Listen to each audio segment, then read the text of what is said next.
So in my Windows 11, you can see that when I open up a window, it is there in bright mode. That is, it is actually in light mode. So you can see that the taskbar over here is light as well, and the Explorer window is light as well. So if you want to turn on dark mode, then what you can do is you can click on the Windows button right here and go to settings.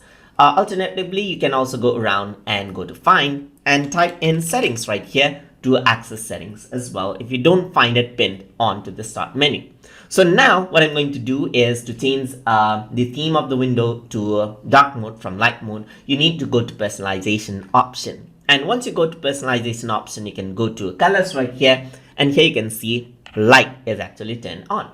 So if I were to go around and choose dark, now what happens is that you have the dark mode turned on, as you can see right here. So everything, the taskbar, the windows right here, everything is dark. You can also turn on the transparency effect right here, just like this. So you can see that there is no transparency. If I were to do this, turn this on, and now you can see that there is transparency over here.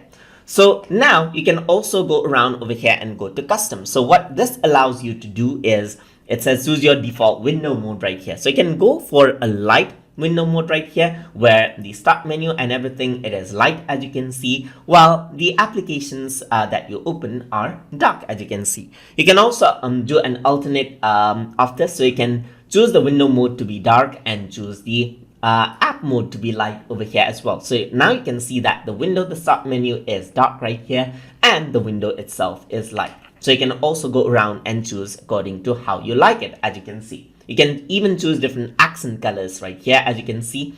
And then what happens is that the accent colors will be applied out to your windows as well.